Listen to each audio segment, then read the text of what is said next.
you all for being here. If we could, please just get a big round of applause for our catering staff. They do a fantastic job.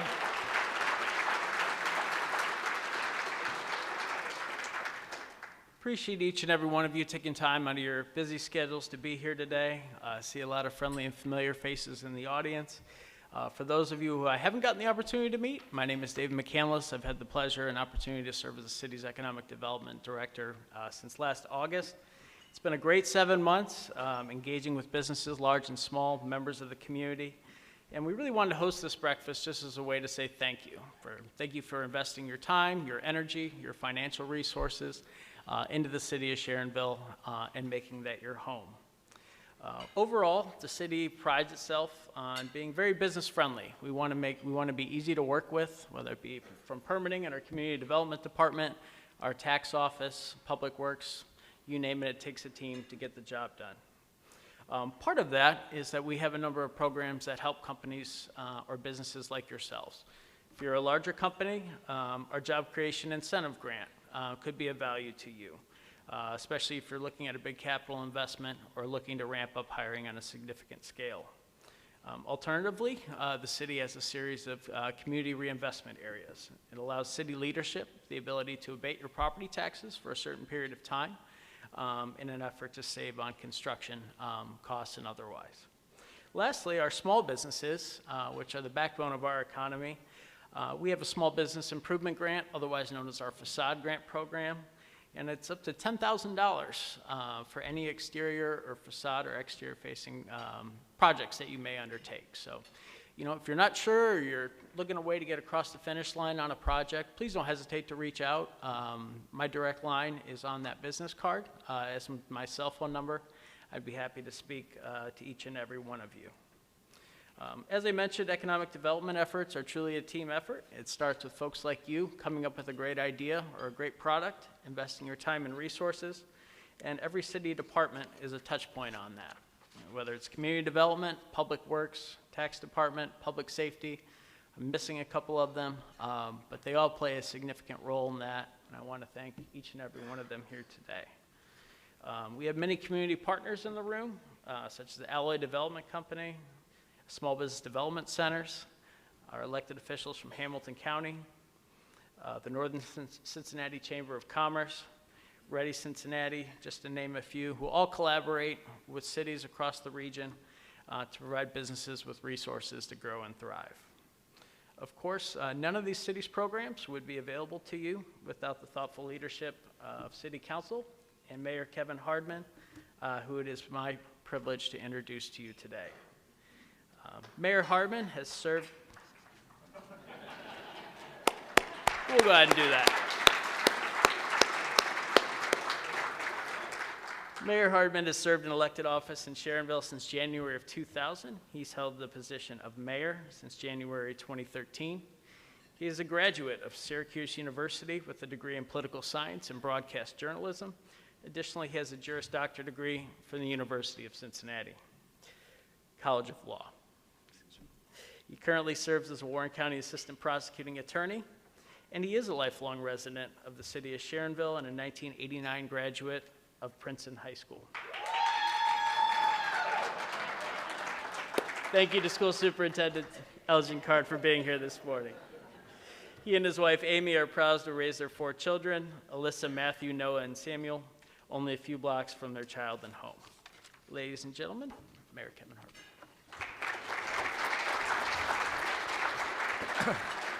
Good morning, everybody.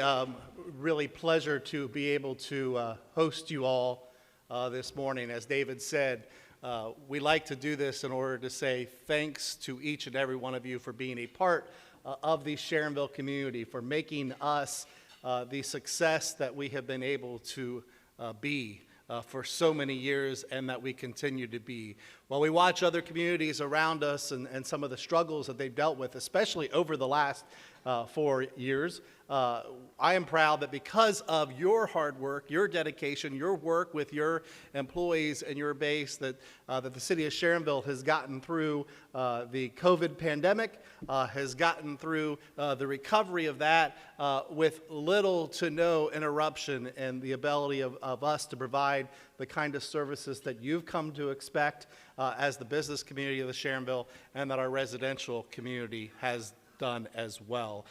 So it is always great to be able to come to this meeting and tell you that the state of the city of Sharonville is superb, is excellent, is doing great, and will continue to do so because of all of the great work that you do within our city. The other part of getting together here on this morning, not only to talk about some of the things that we are doing in the city of Sharonville with the dollars that you provide to us through your employees and your work here within the city, is to also connect you with the other folks that work around you, your elected officials that work here in the city of Sharonville and beyond. So I want to take a moment to recognize folks that are here, because it certainly helps for you to know their faces, because you never know when there's something that comes up in your business that may need the help of us governmental entities to help you through that. So that's why we like to invite these folks here to be with you, and so you can get to recognize their faces. So we have Joseph Abner here,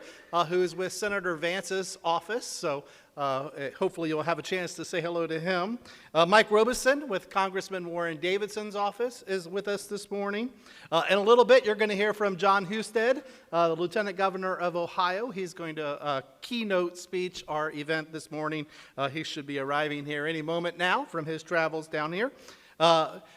County Commissioner Denise Driehaus from Hamilton County. We are super glad to have her with us, and the great support that we have through the Hamilton County Commissioner's Office in partnership with the city of Sharonville. One of the big things that the Hamilton County Commissioners and their partnership with us have done is made this facility possible. We couldn't do this alone.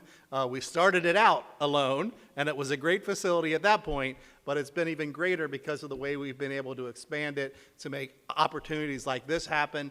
And I'm super proud of our brand new expansion that you're going to hear a little bit more about here in a few minutes this morning, and what we're able to do. But that's just one of many things that our partnership with the County Commission makes possible for us here in the city of Sharonville, and as well as you. And there are a myriad of resources that are available to them. I know they've done a lot of work on small business grants through the Hamilton County Commissioner's Office, through Commissioner Driehaus and the rest of her commissioners making possible. So there are a lot of resources that are available for you there, and we would encourage you, if you're ever looking for opportunities, to also seek them out, or David would be happy to help you connect with them as well for other opportunities that sometimes people just don't know are there to take advantage of, and that's why we'd like to get that information out. So thank you, Denise, for joining us this morning.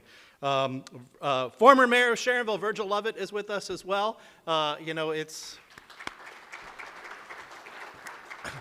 also a member of our business community here in Sharonville. I didn't get here, it feels like forever now at this point, but we are successful because of the folks that come before us and the work that they do, and I am extremely grateful for the work that Virgil has done to make Sharonville the place that it is as well.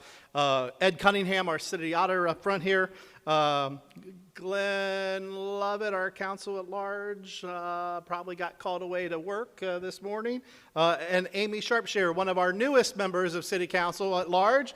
Super glad to have her join us here this morning. She was just recently elected to her first term on Sharonville City Council, and and she's a dynamo. She's going to be great, and I think a great champion for our residents as well as you, the businesses of the city of Sharonville community. Sharonville continues to grow, continues to experience great opportunities, and we continue to do a lot throughout our city. And there are three things that I always prioritize, and I think I've said this before in meetings here, but fire, police, and our infrastructure are those three things that I have said, this is our main purpose as a city, and this is what we need to invest in, because it's what you need as businesses to succeed. You need to know that when your folks, your employees, and you yourself come to work every morning, that you're coming to a place that's safe. You're coming to a place where your assets and your investments are protected. And that's why we value, not just myself, but I think our city council values our fire and police services and what they're able to do.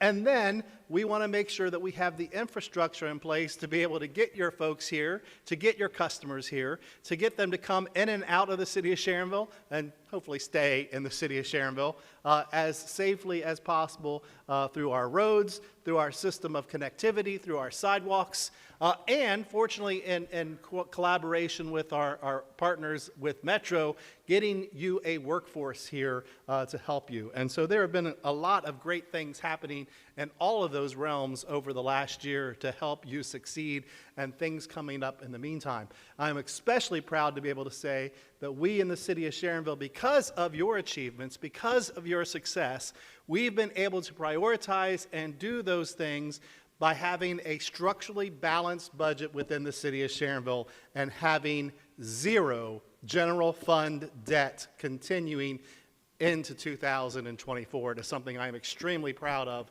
that we are able to do here in the city of Sharonville. One of the pieces of infrastructure that we've done to help attract folks into the city of Sharonville and into your business and to bring in new businesses is our work in our downtown loop. About a decade ago, we did a lot of infrastructure work here on Chester Road where you're sitting. All of the new roads and sidewalks and dedication we put to creating this space as an inviting space has helped bring a great deal of private investment along our corridor here.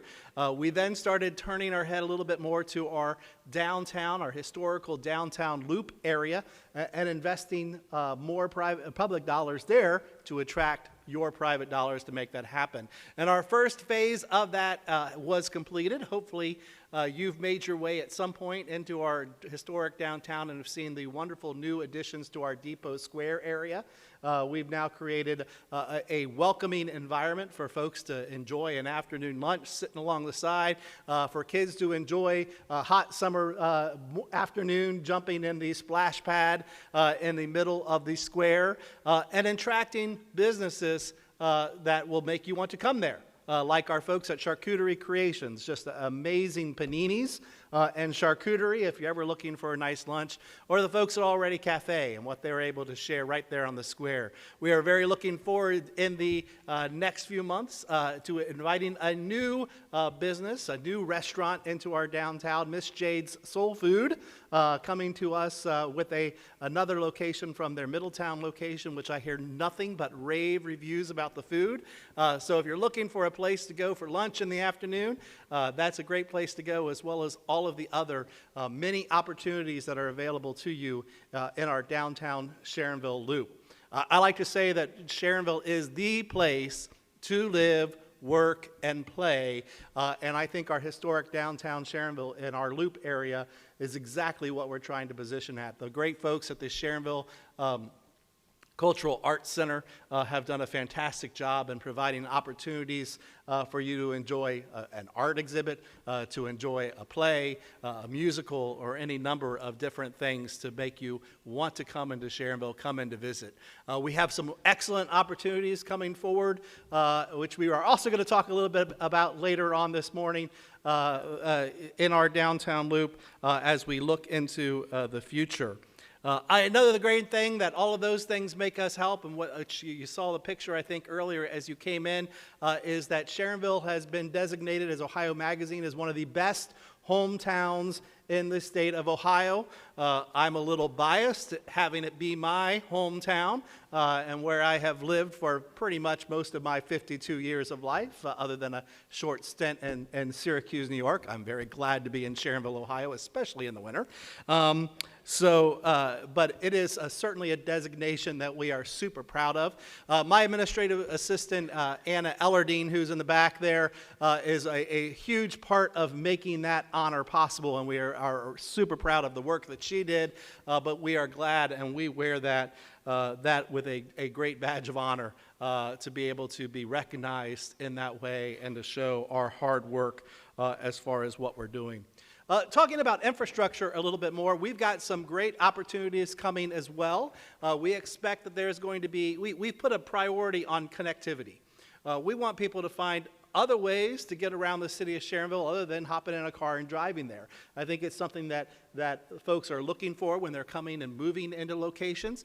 It's something that hopefully you're looking for or that your workforce might need in order to bring additional people into making your places successful. And so we are looking forward to this year to continuing our work toward that connectivity by adding a shared use path along Route 42 that's going to go from our downtown loop up to Kemper Road. It's part of, what we already did, that sidewalk work on Kemper going from Route 42 up to the entrance to Sharon Woods. We continue to work along Kemper Road from Mosteller down to Chester Road and finding ways to connect those. And as I talked earlier about, those are important things, and some of those projects have been possible because of the work and of the public here in Hamilton County to include a new tax to support Metro, and part of that included infrastructure projects within local communities. So we have received some grant funding to make some of those possible, but Metro has also committed themselves to areas like the city of Sharonville by putting in new bus routes that allow connections across the city of Sharonville, not just out of the city of Sharonville, to help bring part of a workforce into you. The Metro Now kind of on-demand service that's out there that services our area as well is another one of those opportunities. But we see working on these connectivity, working on these shared use paths and sidewalks as ways to connect you, your businesses, with a workforce that may not live here, may not have the ability to drive, may not have those traditional ways that we have maybe used to acquire a workforce. And we are very glad that we have the connections that we have with Metro in order to make some of those things possible. There are additional exciting developments that are happening here in our convention center, but I'm not going to talk about those because we've got a guy from the convention center here to share those. So it is my pleasure. At this point, I'd like to introduce our sales and event manager here at the Sharonville Convention Center, Will Nelson. And Will is going to tell you a little about all the exciting things that are happening here at the Sharonville Convention Center. Thank you all very much this morning.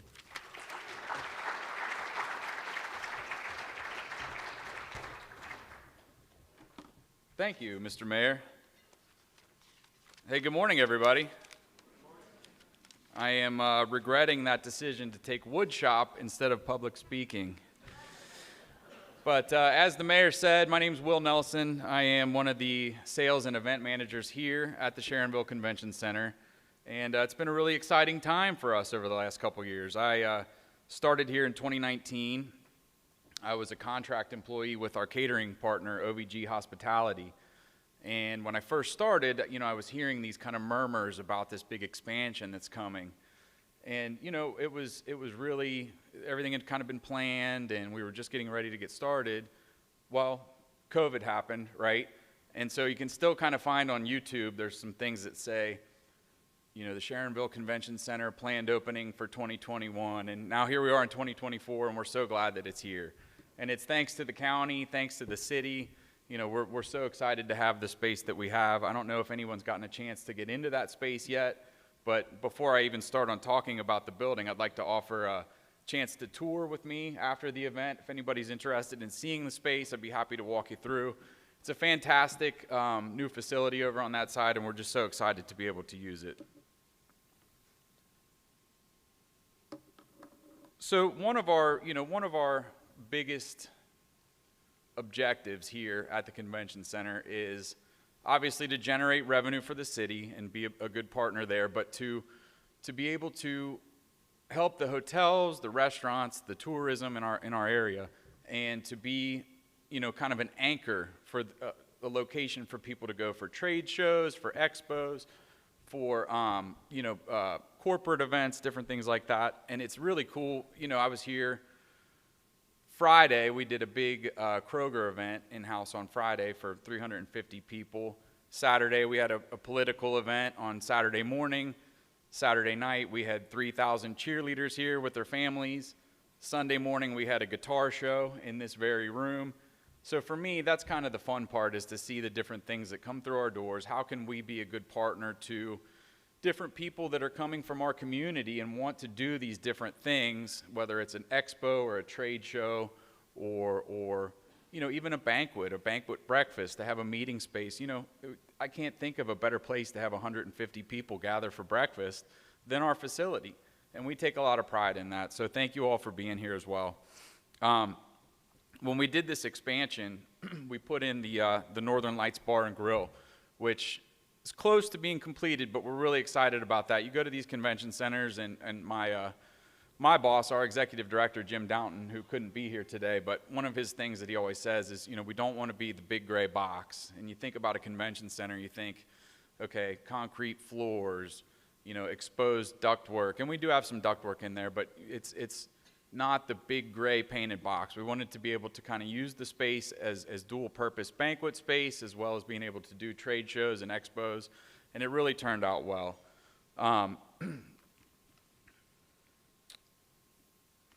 And I think one of the things that makes us so successful is our partners like Prestige AV, OVG Hospitality, and then our specialized approach to your events. It's interesting. I came from the hospitality industry. I spent 15 years with Dewey's Pizza. And you know, one of my kind of mentors coming up through the restaurant industry taught me, you know, I never run my business looking at numbers and then reacting. I run my business thinking about my people, I think about my staff, I think about my customers, my vendors, I think about my facility, and then the numbers should follow suit. So obviously you need to adjust here and there, but if you kind of set out to do the right thing by your people, those numbers should follow suit. And it's been really interesting to see how that's transitioned out of food and beverage and restaurant industry into this industry. And what's fun for me is, you know, I could have a show promoter that's done 150 events. They come to me with a blueprint of exactly what they want to do, and I don't have to do anything. I turn it over to them. We set it up, but I might have someone that comes to me and says, hey, I've got this idea. I'd like to do a railroad expo. And we start to help them kind of plan that from start to finish as a first-time event. And so we get kind of all across the board. First-time events, events that have done 100 things, and we're lucky to have such a versatile space to be able to do that. You know, the mayor talked a lot about infrastructure. We do a fair amount of you know, tech conferences and the Cincinnati IT Symposium. We do a lot of different things that people want to live stream in this different kind of post-COVID world. You know, everybody wants to be able to live stream their events so people that can't attend in person can see it. And one of the things that we've taken a lot of pride in here at the convention center is our infrastructure inside the building. I mean, we have power in every one of these meeting rooms. We can drop in 30 amp feeds for people to be able to do machinery for trade shows. Our Wi-Fi is so robust. I don't think our IT director's here, but we did an event for a live streaming, kind of like an esports Nintendo Switch tournament, which for me was a lot of fun to plan. But we were able to, you know, get them to live stream this event just off of our Wi-Fi.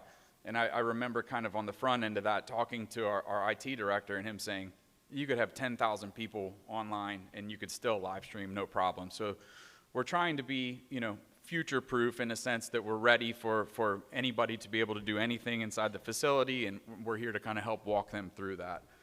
So with our new expansion, if you look on the map here, the East Portune Hall always kind of existed, and the West is what we built. So when you look at the total amount of blue space, we have about 40,000 square feet to be able to plan these different events, have an exhibit show floor, and then obviously the rooms that we're in now make great partner kind of breakout rooms for additional training or any kind of things that they might need to do in this space. Sometimes they'll use them as dressing rooms, green rooms for an event in there. Sometimes they'll have like a VIP session in here. But when we have the proximity of just being so close to our new Portune Hall, it makes it really versatile, and we can do a lot with the space. You know, and I talked a little bit about the staff, but as David said, it's, you know, our catering staff, our AV staff, our setup team, our housekeeping. It's a huge machine that we've got such a great dedicated team to make these events happen from start to finish. You know, this is a Tuesday morning, but all of this started happening on like Thursday afternoon, right? From conversations about the planning to food vendors dropping things off to beginning to kind of plan how we're going to set So these things that are single-day events are not single-day events, and it's really kind of fun to see them through from start to finish. So with our expansion in the Todd Portune Hall, we also got a couple of new public entrances, which we felt was really important. Again, we can take a look at this after the event if anybody would like to join me, but our parking lot out front, probably most of you ended up out there, and we realized we have this huge parking lot in the back. Well, how can we open that up to our guests? We don't want to have people back there wandering around the building. So we did put a new public entrance in on the southwest corner of the building, and we put a new public entrance in on the northwest corner of the building. And the thinking there was, hey, if I'm an attendee, I want to be able to park and not have to wander around in the rain, be able to get right into the facility. And these two new public entrances have really helped us do that. We've got a new first aid room in there. We're trying to partner with a first aid purveyor to be able to have someone on site while we have over 1,000 guests in-house. And a new ticket office back there, and some really kind of fun show promoters office, some things that people don't get in other venues. I walked a group through the other day, and we went through, and I showed him the ticket office, and I showed him all the things, and he said, okay, what's this I see on here? Show promoters office. These guys are sometimes living here from Wednesday to Sunday, coming out to do these trade shows, and for them to have a space to be able to kind of call their own, set up their laptop, set up a printer, and be able to kind of get away from it when they need to get away from it was really important to us.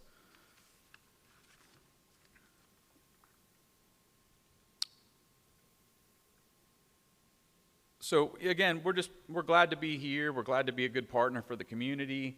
We're happy to help if anybody has any questions about planning events or would like to plan any events. We're certainly here to do that. And we just wanted to kind of let everyone know that we're excited about our new space and we're happy to share it with you. And I'll look forward to anybody that wants to join me afterwards to take a look at it. And I think I'm back to Mr. Mayor.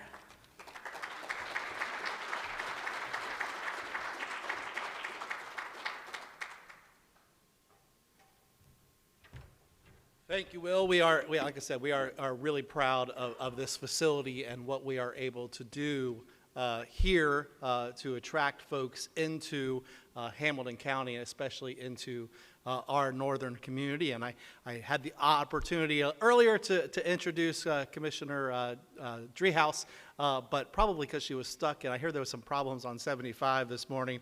But Hamilton County Commission President Alicia Reese has managed to make her way in, and we're glad to have you here with us as well this morning. And again, express our appreciation for all the work and help that the Hamilton County Commissioner's Office has done for us here in the city of Sharonville. One of the things I didn't touch on a little earlier that I wanted to talk about is I talked about the safety and the importance that we have on that, and one of those things is the police department and what we're doing there, and the work that they do to maintain your safety throughout the city of Sharonville. We have committed ourselves to 3 new police officer positions here in the city of Sharonville, because I don't know about you, but ever since COVID, I feel like people just have forgotten how to drive a car. And that has caused a great deal of concern for our residents. I think it becomes a lot of work that our police officers do on the streets, especially with so many highways converging here, and takes a lot of their time away from what they need to do to deal with quality of life issues, quality of business issues that you address that we want our police department to do, as well as undergoing safety. So those 3 new officers are committed to a traffic safety unit to help deal with some of those ongoing issues in order to free our folks up. And we're glad that council has been in support of making that kind of change in the future. At this time, I am glad to introduce our keynote speaker for this morning for all of you. John Husted, our Lieutenant Governor of Ohio, is here to join us.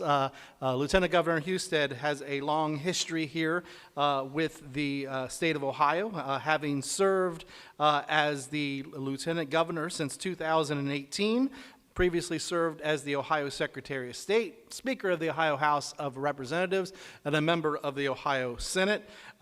His biography includes or his football years with the Dayton in Dayton, and his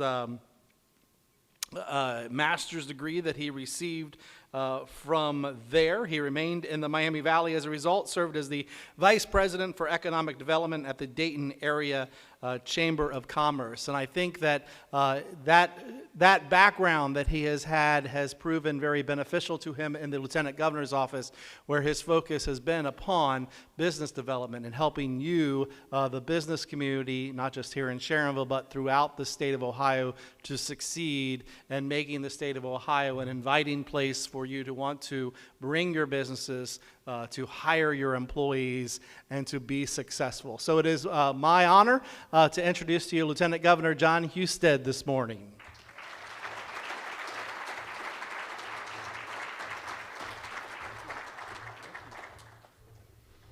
Good morning, everyone. Having a great day, I hope.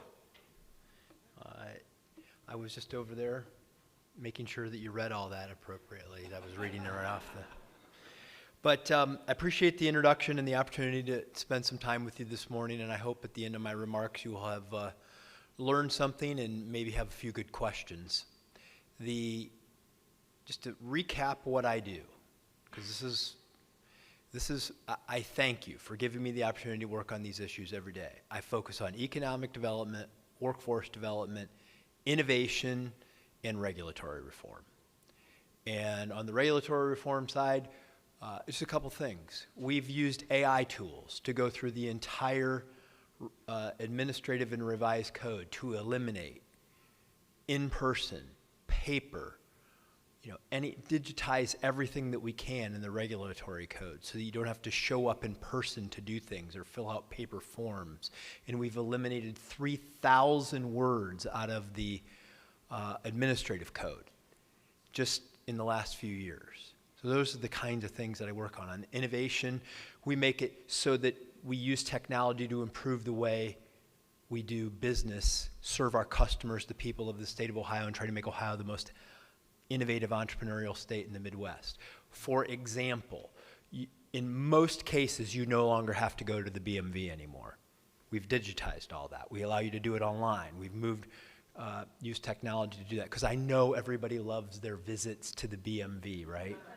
But those are examples of how you can use technology to improve the way we serve people, and I'm sure you might have some questions about workforce development as we get going. But I've worked on, over the course of the last 5 years, on some of the biggest economic development projects in our state's history, including the Honda plant that's right up 71. That's going to be nearly 80 football fields under roof when it's done.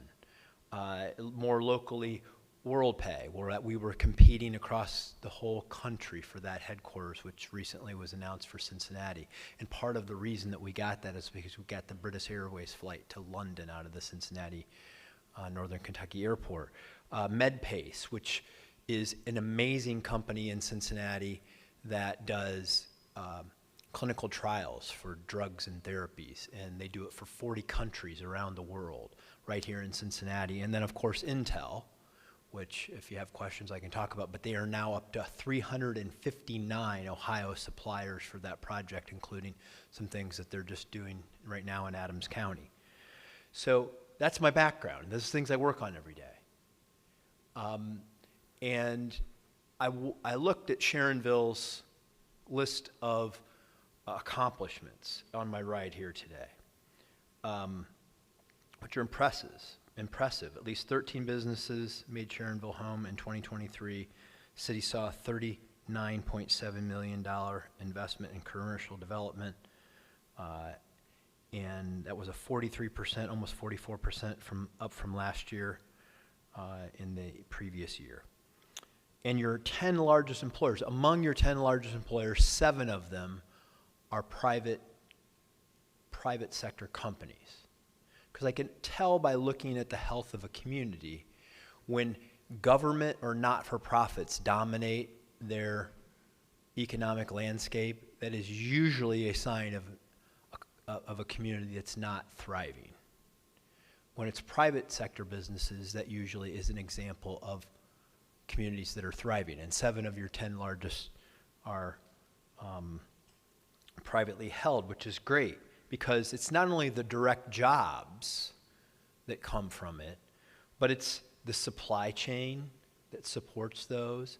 It's how that supports the business, the other businesses in the community, from restaurants to accountants to realtors to auto repair to HVAC, all of those companies that are part of supplying these larger for-profit organizations.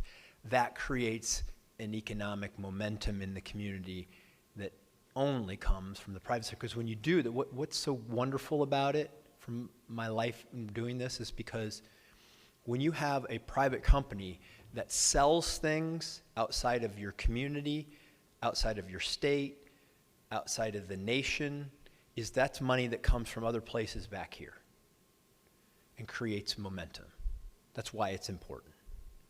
And I talk about that supply chain. Honda, for example, I know you have Ford here, but in your average automobile, you have between 6,000 and 7,000 different parts that make up an automobile.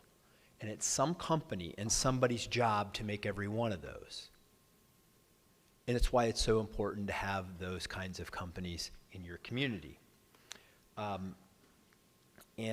congratulations on that. It is, and I also know that what you do in your community or in your state or in your nation determines the decisions whether these businesses come here, grow here, invest here, or people live here and want to work here. Every little thing that you do, from making it safe to live, to protect people's private property rights, protect them from crime, all of those kinds of things at every level help people make a decision to create economic momentum or to leave and pull their investments out of a community. And so I know that you're doing a lot of things right because I can see it in the numbers that you've created. But I want to more broadly explain why I care so much about economic development. It's the thing that I care about the most, and I want to explain why I think it's the most important. Yes, the macro discussion, which we talked about, the jobs, the revenue that comes to your local communities so that you can provide services for other things that happen, and giving people the opportunity to live their version of the American dream, because if they get an education and they get a job, they don't really need too much from you other than the basics. Yeah, that's a big deal, but it's also a personal matter that I think is often overlooked when we talk about economic development. Because when I was growing up, Ohio wasn't like Ohio now. About the time I graduated high school, I grew up in a small town in rural northwest Ohio. About the time I graduated high school, the factory that my dad worked at and 2 uncles and an aunt worked at, 400 people at this machine tool factory in a town of 4,000 lost their jobs because the factory closed, because America was struggling in global competition. And so it's not just your job, but when that happens, it just destroyed our family, because we were a close family. Aunts and uncles and cousins would get together and we'd take care of each other and we'd help each other. That was all over. Everybody had to leave because there's no place to go to work when that happens. You can't even sell your house to anybody because there's no market for it. So it matters on a personal, human, family level to people when you have a thriving economy. It can hurt families and destroy dreams. That's why it matters a lot. And I've lived the good and the bad of what we have struggled with as a former, very former, Rust Belt state in the Midwest that struggled when America decided, when America business got uncompetitive, when America decided that we could do trade deals where we were going to move things, make things overseas, and not make it in America anymore, because we were just going to be a service sector and finance economy, and we didn't need to do that. We'd ship it off for cheap. You know what? It didn't work. And now American businesses realize that we have to come back. But I lived it in Dayton. You heard I worked in economic development in Dayton in the 1990s. I worked at the Dayton Chamber. I became the vice president of economic development in Dayton Chamber in my gosh, I was pretty young. I was in my, I think, mid-20s. Got this really great job. And I used to think, like, when I got it, I was like, wow, it's really cool. I got this great job. And then I realized many years later, it's like nobody else wanted the job, right? I mean, seriously. Working in Dayton in economic development in the 1990s was not fun. Because I want to tell you what happened, particularly for some of you who are younger and may not remember this. We had 5 GM Delphi plants in Dayton at the beginning of the decade. By the end, they were gone. 30,000 jobs in a decade. Wow. And just think about that, the reverse impact on supply chain and what happens to local communities. It was a gut punch. And then not long after, Mead Paper Company moved its headquarters out. NCR moved its headquarters out. It was a tough, tough time. And I remember about that time I got elected to the legislature. I'll tell you one quick story first. We went to South Carolina with a group to talk to site selectors, the people who make recommendations to companies about where they should go locate. And we tried to make a pitch for Ohio and the Dayton area. And they had nothing, like, no. Said your tax system's a mess. High taxes. You literally tax businesses for machinery and equipment, for buying new machinery and equipment. Remember, they told me that. And like, we wouldn't recommend it to anybody. And one of the more senior members of our delegation that was there said, well, you can get exemptions for that. And the guy just goes, stop. He said, if you think we're going to go beg a bunch of local and state officials to get tax deals to move our business to Ohio, he said, you're just fooling yourselves. And it really hit me hard. And I was like, yeah, we got to fix this. But Ohio was beginning the process of already fixing that, because we did workers' compensation reform, we were beginning to do tort reform, and then when I became Speaker of the House, we did tax reform. Eliminated that tax, that tangible personal property tax that was stopping businesses from coming to Ohio, manufacturing businesses especially. We reformed our tax code, did a lot of things, and we moved Ohio from one of the worst states to do business in the 90s to one of the best states to do business today. We're now consistently in the top 10. Forbes just rated us the 6th best state to do business. You get different ratings and but overall, we've come a long way. And it's not just because of taxes, it's not just because of tort reform, but it's also because we invested in our infrastructure. We've invested in our education system, particularly our career centers and places like that, our community colleges, to help more people get relevant job skills. You combine that, Ohio getting its act together, communities like you doing a good job, with the fact that America finally woke up and said, American business especially, hey, we might want to make the things we need to live and thrive that are essential to our economic and national security.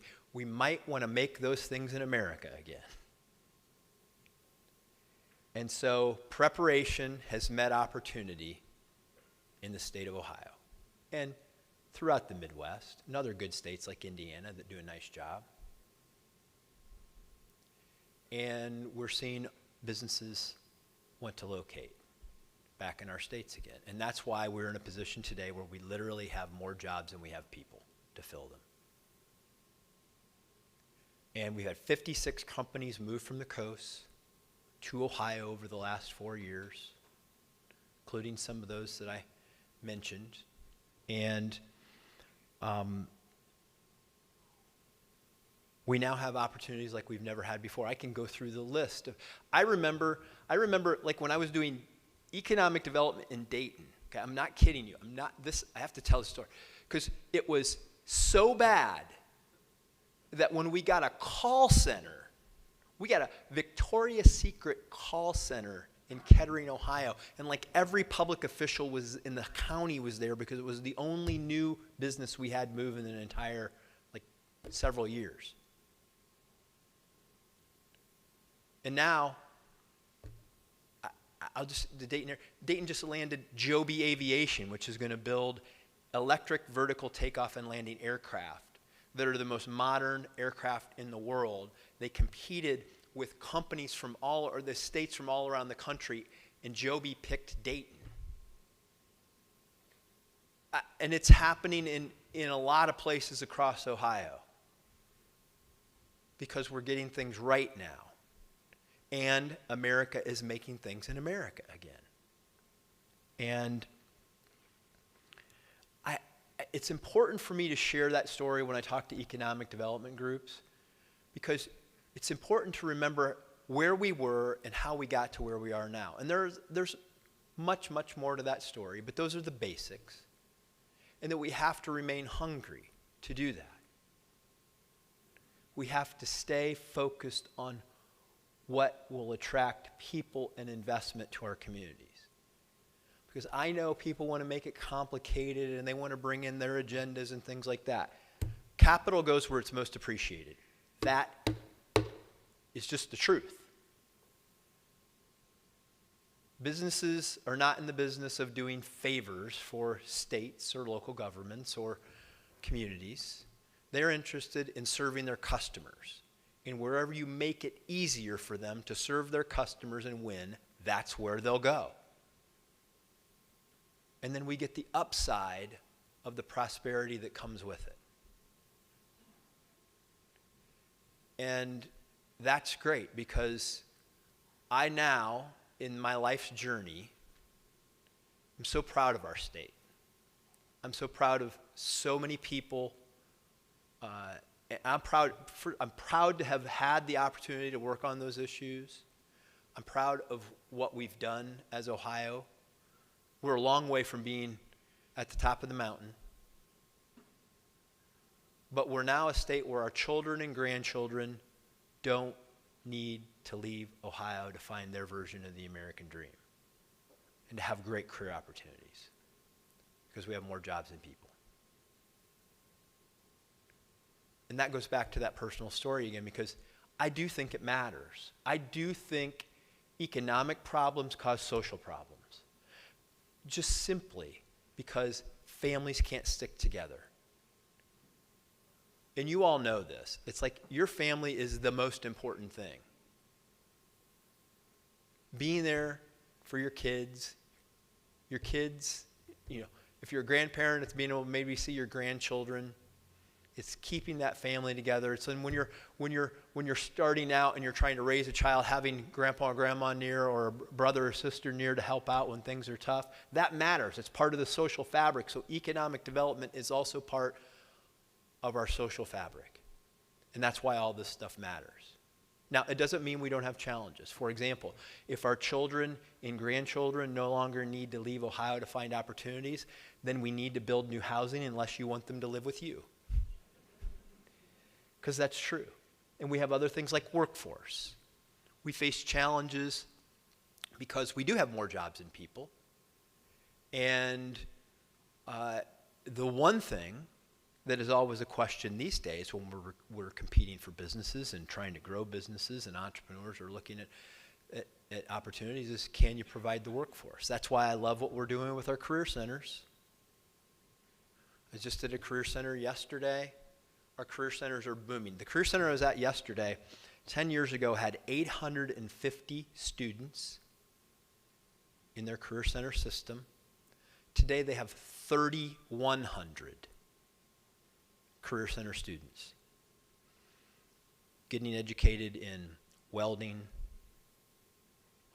becoming electricians, becoming precision machining experts, working in nursing, or the culinary arts, auto diesel repair, and all of these lead to great career opportunities that are needed in our economy. So we have those challenges. We've got to build the workforce, we've got to build the housing, we've got to continue to supply energy. Energy will continue to be an issue because if you're going to manufacture things, and you're getting rid of a bunch of coal-fired power plants, you got to replace them, because solar isn't enough, wind isn't enough. We got to have energy. When you do an AI query, It takes 7 times as much energy as it does when you do a Google query. So these are the things that technology are going to prepare us for a future. But we are the heart of it all again. Conclude with this. We are. Because we make the things in Ohio that people need to live and thrive. From the food you eat, to the cars you drive, to the trucks that deliver it, to the airplanes that fly, to the cloud that connects us all, and the chips that power our devices, not to mention the healthcare innovation that's going on here in Cincinnati and around Ohio, which is elite, life-saving, life-changing kinds of innovations. That's what we are in Ohio again. But we got to stay hungry. We got to remember what got us in the doldrums and what helped us lift our rising tide once again. And then stay hungry for those things. Because I do believe over the course of this decade that we can be the unquestioned economic powerhouse of the Midwest if we get these things right. And we do it community by community, just like you're doing here, creating jobs and opportunity and creating a community that people want to live and invest in. So thank you for the opportunity to share those thoughts, and I look forward to any questions you might have.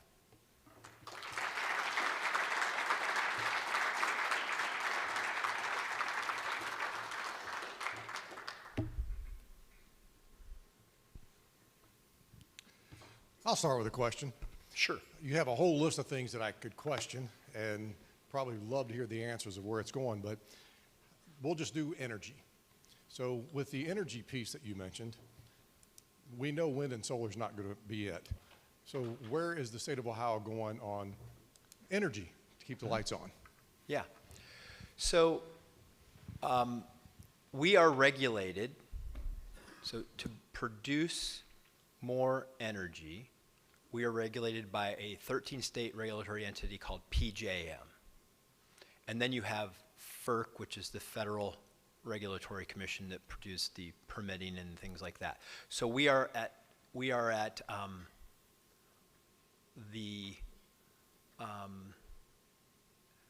a point where we need our regulators who are decommissioning coal-fired power plants in that 13-state area to approve new transmission lines and new generation.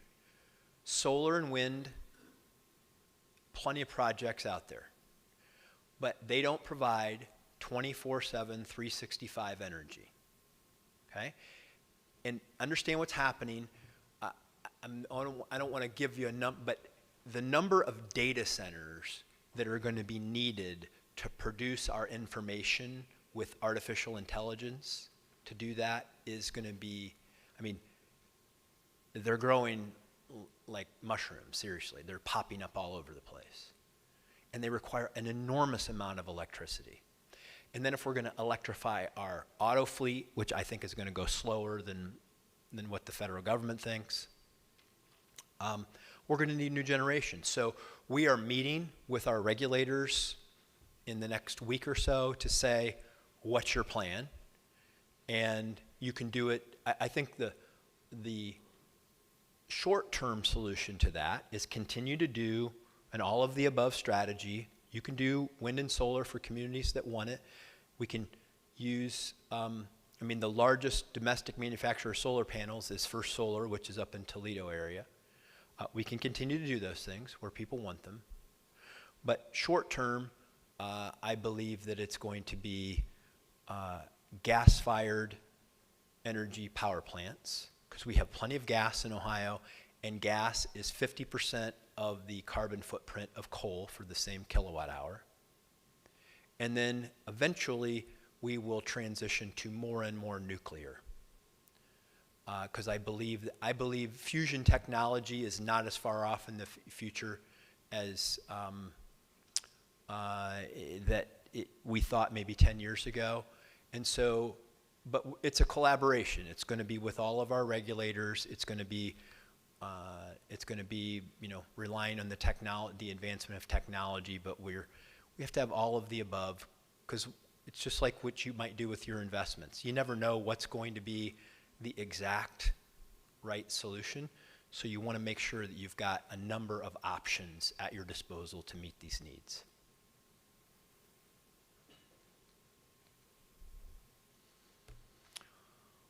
Well, oh, sure. The Ohio Common Sense Initiative is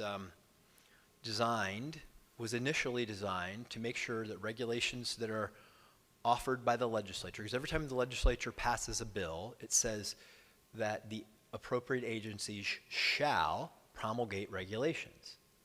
So every time a bill is passed, that means more regulations. So we look at it to make sure that those regulations are not harmful to business, and we give businesses the opportunity to share whether or not they find them harmful, and then we make recommendations accordingly. But we've also gone on offense because think about it. You got over 200 years of Ohio, and every time they write a bill, they say shall promulgate regulations, and a lot of times things get on the books and then never go away. And so we went on offense using some AI tools to identify duplicative, seldom used, onerous things based on the queries that we did, questions we asked. It came back with a long list. We then took that long list to all of the agencies and asked them to look at it.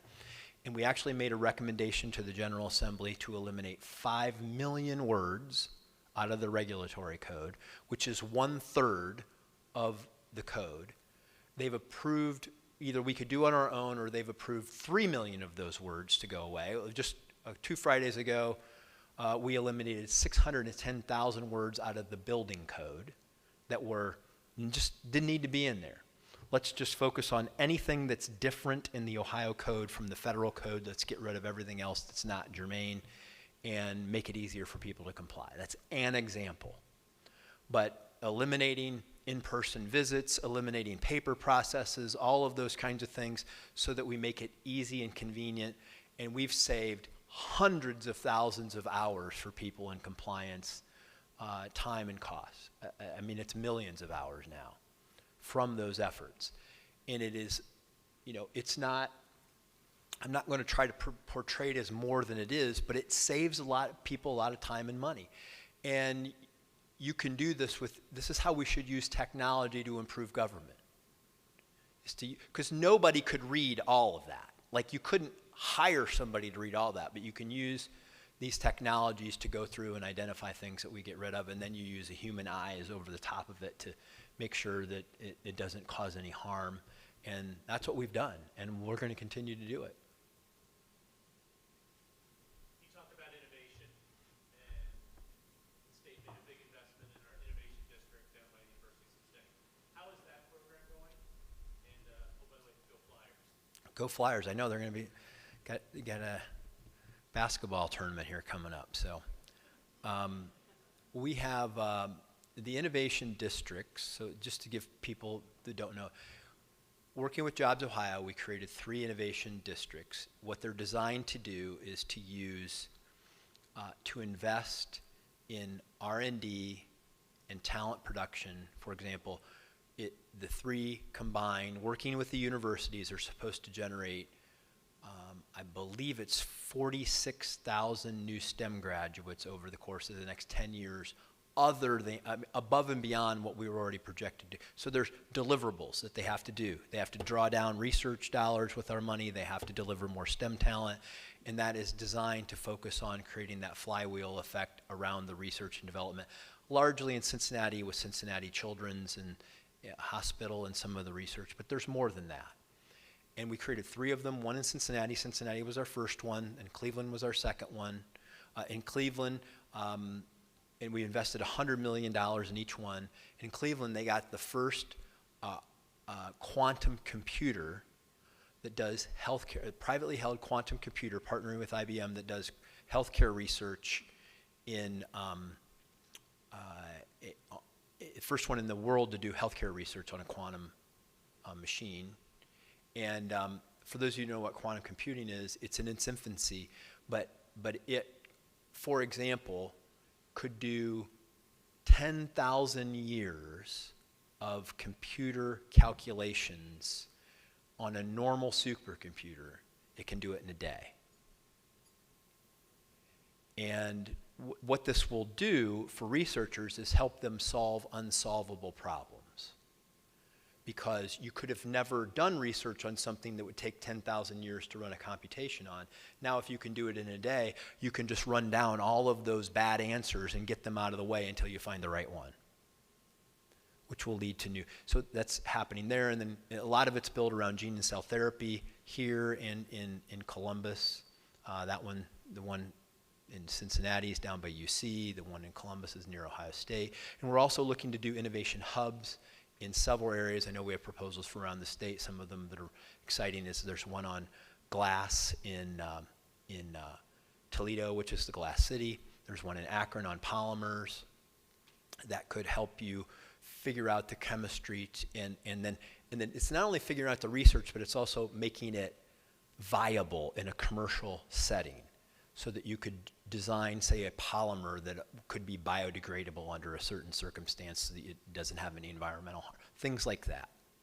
And there's one in Dayton and potentially on aviation. So those are what we're doing with the innovation hubs. They're drawing research dollars in that will hopefully generate revenue for the participants and entrepreneurial efforts, which we're seeing that will help create that next generation of innovation and jobs for the state. But that's the idea behind them, and you have to innovate.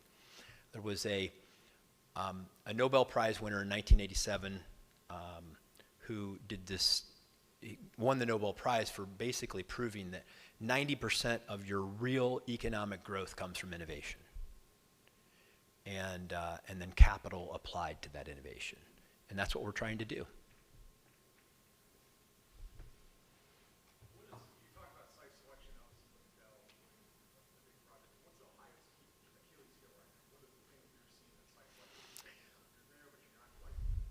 It's workforce.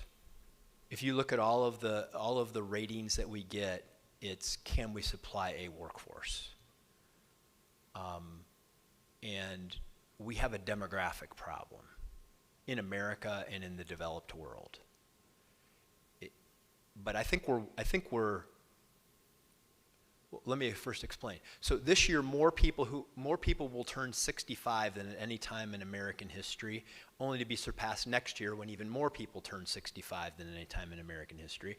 The baby boom generation is retiring, and future generations just aren't as big. Imagine if you reflect on your own family situation, like my parents came from families with 8 kids, and then they had 3, and then those 3 maybe had, I'm leading the pack with 3, and my sister has 2, and my brother has 2, right? So it's just small. The next generation is smaller in terms of just sheer numbers, and so we don't have the workforce. Although I will give credit to Governor DeWine and the First Lady. They have 8 children and 27 grandchildren, so they're doing their best on the demographic side of things, outperforming the Husteds by a long shot.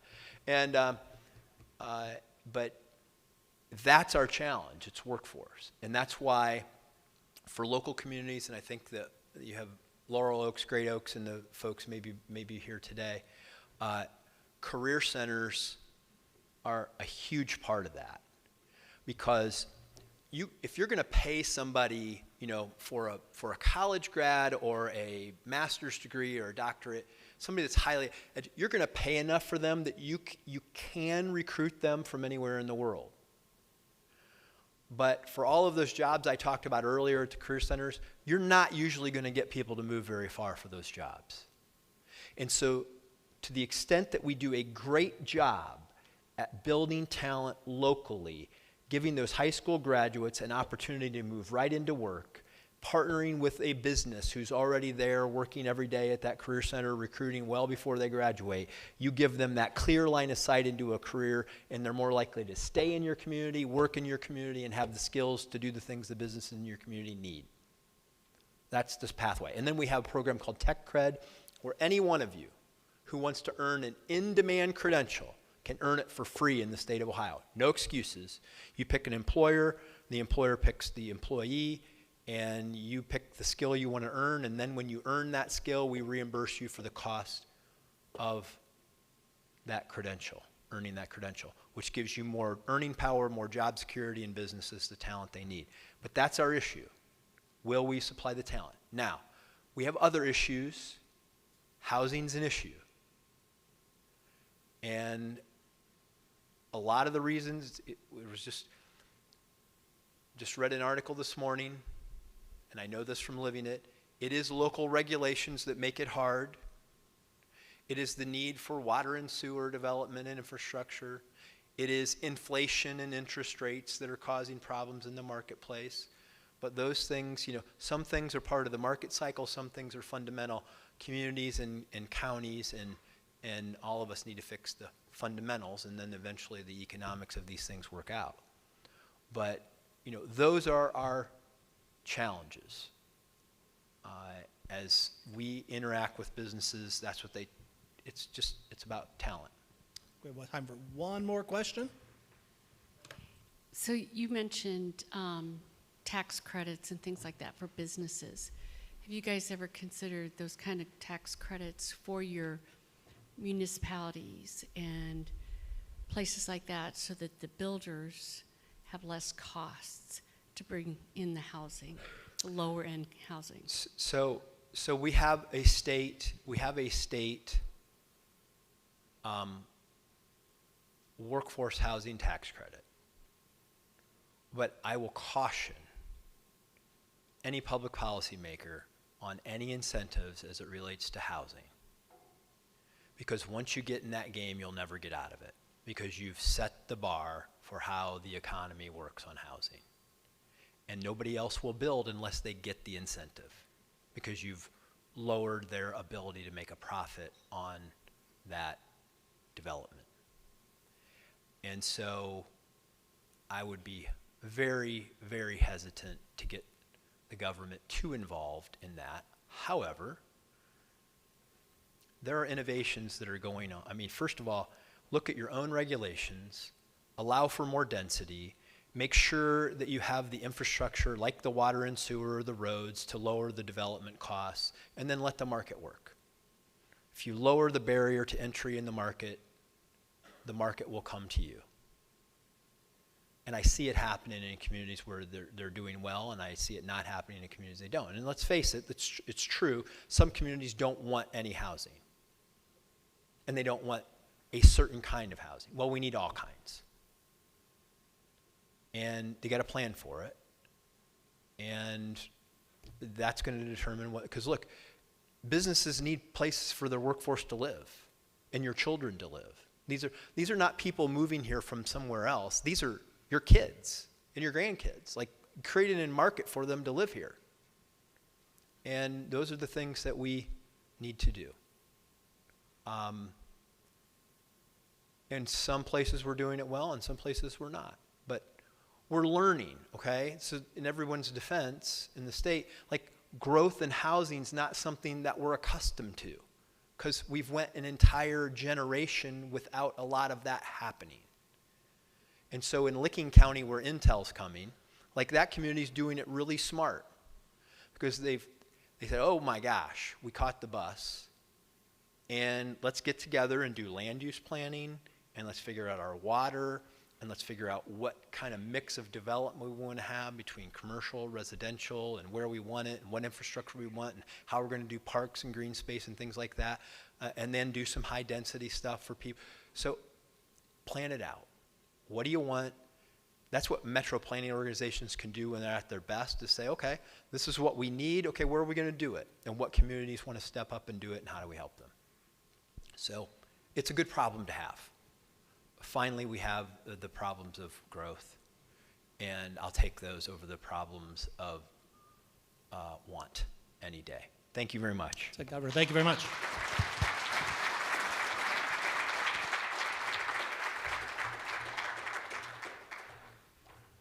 So we're going to wrap up here in a second, but it was great to hear those comments, because it's one of those many things that I'm proud of the city of Sharonville to be able to do. As Lieutenant Governor said, we have our 10 highest employers, are 7 of which are private companies. And I think that when I talked to you earlier about the idea that we as Sharonville were able to weather some really significant challenges that other communities had a much harder time getting through, it was because of that diversity that we have in the city of Sharonville. And what I will humbly say, and proudly say is good planning on the part of our city to look for ways to service you, the business community, to service our residents, to provide a good mix of commercial, industrial, office, residential, public facility mixture throughout our city. We just went through a huge comprehensive plan to get us through 2030 for the future that I think really puts us in the position to capitalize upon those challenges that the state faces, that we will face as a local community here in Sharonville to continue to succeed. As we wrap up this morning, I want to talk about somebody who has been very successful in our town and in our community that has truly made a difference, and it's somewhat bittersweet because unfortunately he's leaving us, and it's because of change in times, because things are done differently now than they were, but he was a huge, and his family was a huge part of the city of Sharonville and the fabric of our community. Eli Wickemeyer, would you come on up here for me, please?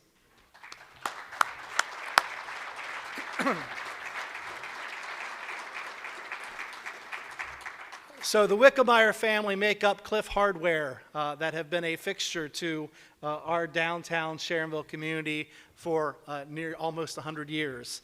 And unfortunately, the time has come for him to move on to the next chapter of his life, and unfortunately that has been a change in that business and its closure, and an opportunity for the city of Sharonville to take that wonderfully placed business and move us into the next few years. But we wanted to take a moment to thank you, Eli, for your family's commitment to the city of Sharonville.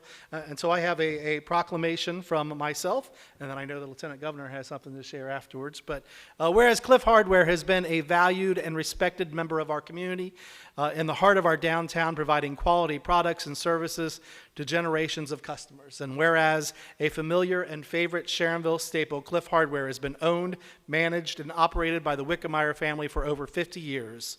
Whereas the Wickemeyer family has contributed to the economic and social development of our city, supporting local youth recreational teams and initiatives, and creating jobs and opportunities for many residents. Whereas Cliff Hardware has decided to close its doors after a century of loyal and dedicated service to our community and beyond, but before closing, as a thoughtful community partner, reached out to us here at the City of Sharonville to generously offer up the sale of his building, recognizing the importance of the location and significant to the city's vision. It is my honor as the mayor of the City of Sharonville to proclaim today, Tuesday, March 12, 2024, as Cliff Hardware Day in the City of Sharonville.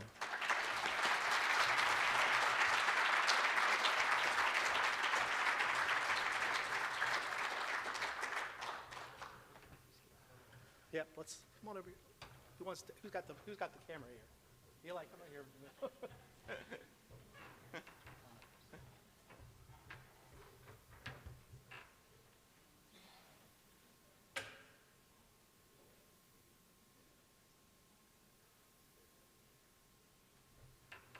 you want to say, sir?